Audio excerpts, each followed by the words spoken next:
name is Mark Scaife. I'm Director of Innovation and Development at Daisy Group. Daisy is an end-to-end business technology and communication service provider in the UK. So my role with our customers is to sit down and spend time with them to understand what their business needs are of today and also of tomorrow. So we'll look at their financial performance, what they're doing with their business in terms of adopting cloud-based technologies, or if they've got problems with their legacy infrastructures, how we can actually help transform their business into this new modern digital business economy. A lot of the time we do blue sky workshop sessions with customers, so we'll just sit down and we'll whiteboard out what their infrastructure looks like today, what they want it to look like tomorrow, and then we bring in all the influencers around that. So it's not just so much anymore talking to the IT person, it's what the CFO wants from the engagement, where they're looking to go with their business, are they wanting a more global reach versus a UK presence at the moment, and just really put it all out on a white sheet of paper and use our expertise and business transformational skills to be able to plot a course for that customer and make sure that they're on the right journey. So across all of our business units and areas, there's a lot of Daisy offerings that we can put through to our customers, such as cloud and hosting services, land-based services, security services, business continuity, connectivity services, Wi-Fi and mobile, lines and call services, contact centres, supply chain, unified communications and collaboration, and all of these can be wrapped in a Daisy managed service. So basically we're joining the dots of a business, and whatever they need from their IT we can supply it and give them a managed service along the way. I think what you're starting to see now is that there's a coming together, so to speak, in cloud. So you've got your Amazons, Microsofts, Googles, IBMs, etc. that are pushing the hyperscale cloud message into mid-market and enterprise businesses.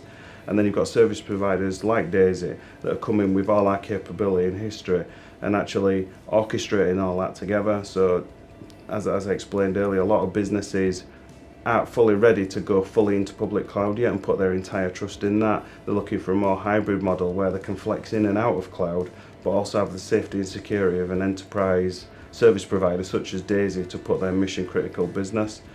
And then they look at Daisy and our offerings and how we orchestrate that and how we can move workloads around and where the payload sits. And payload actually is quite a significant point that's often misinterpreted in cloud. So there's a lot of hidden cost around data, how you protect your data in the cloud, how you back it up, how you recover from it. You know, even the public cloud providers they're susceptible to outages as well. I'm sure if you've seen in the press that there's been a number already this year. Contrary to that, Daisy's cloud's got 100% uptime at the moment.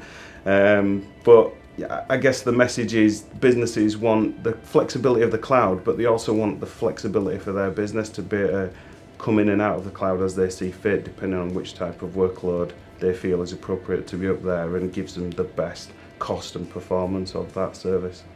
So in innovation and development, for the last 6 months we've been looking at our cloud strategy going forward, where we actually see Daisy fitting in and where we can offer the most value and credibility to our customers. And we feel that the way that the market's moving, there's definitely a gap for a service broker or an aggregator layer, and that's what Daisy's looking to become. So we're going to market now with our combined offerings of a Daisy cloud in a Daisy data center, but also a hybrid adoption of public cloud such as Microsoft and Amazon, and being able to abstract that layer above and give customers choice so they can move their stateless compute environment from a Daisy cloud into a public cloud or into their own private cloud. And also, where does the storage go? How do we connect? How do we join the dots between an on-premise deployment and a cloud-based deployment? And then obviously, how do we back that up and protect it long going?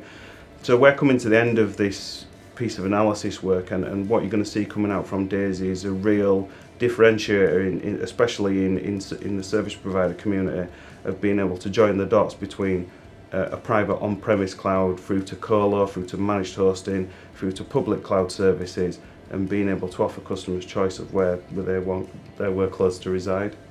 So in Daisy Direct we have over 60,000 customers that we offer managed services to, and in Daisy Indirect we have a partnership of over 1,500 customers, and they sell on to their customers, which is in excess of 500,000 customers. And all of this is galvanised around Daisy's strapline, which is One Daisy. So we're big enough to cope, but small enough to care with all of these customers, whether they're direct or indirect.